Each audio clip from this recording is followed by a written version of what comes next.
প্রতিদিন এমন বহু বাধা অতিক্রম করে ছিটের শিশুরা পৌঁছে যায় মক্তবে।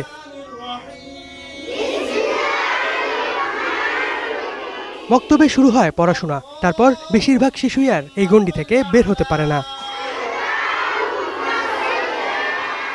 তবে যারা এই গণ্ডি থেকে বের হতে চায় তাদের নিতে হয় মিথ্যার আশ্রয়। বাংলাদেশের স্কুলে ভর্তি হতে হয় ভুল ঠিকানা বা ভুল পরিচয়ে। বাংলাদেশের স্কুলে দেই, আমাদের মনে করেন যে বাপ থাকতে ছেলের আরেকজনের বাপ বানায় পরে স্কুলে দিতে হয়। ছিটমহলের তো আমাদের আসলে কোনো ঠিকানা নেই, কারণ আমরা তো এখানকার নাগরিক না, মানে বাংলাদেশে তো আমরা নাগরিক না। এই কারণে একটা সমস্যা। ছিটমহলে ছিলাম, আমাদের যাতে চাকরি বাকরির ক্ষেত্রে আমাদের কোনো সমস্যা না হয়, সেজন্য আমরা সরকারের কাছে কি অনুরোধ রাখবো। শিক্ষার সুযোগ না থাকায় অল্প বয়সেই বিয়ে হয়ে যায় ছিটের শিশুদের। প্রজন্মের পর প্রজন্ম অন্ধকারেই বাস করে ছিটমহলবাসীরা।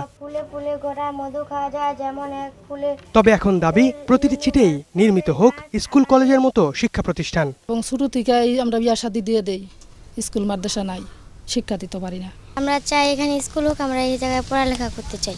আমাদের ছিটমহল বাংলাদেশ হওয়াতে আমরা অনেক খুশি হয়েছি। এখন যদি একটা স্কুল হয়, স্কুল হলে আমরা শান্তিভাবে পড়ালেখা করতে পারবো। আগের দিন তো চলেই গেছে, আমরা তো কিছু পাই নেই, বুড়ো হয়ে গেছি, আমরা কিছু পাই নেই, অনুদান কিছু পাই নেই, না পাইলাম। এখন এরা জানি শান্তিভাবে জানি বাস করতে পারে। এদিকে প্রয়োজনীয় অবকাঠামো উন্নয়নে নানা উদ্যোগ নেওয়া হয়েছে বলে জানিয়েছে স্থানীয় প্রশাসন।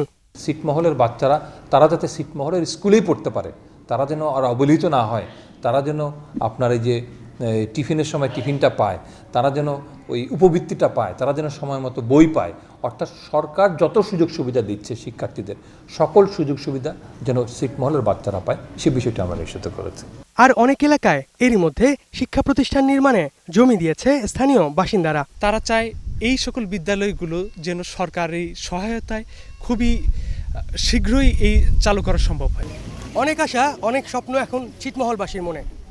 শত বাধা অতিক্রম করে পড়াশোনা চালানো এই শিশুরা এখন নির্বিঘ্নে পড়াশোনা করতে পারবে এবং স্কুলে ভর্তি হওয়ার জন্য তাদের কোনো নাগরিক পিতা খুঁজে বের করতে হবে না। এটি এখন একমাত্র চাওয়া। জামান মণ্ডল, 21 টেলিভিশন, গারুতে ছিটমহল, পঞ্চগড়।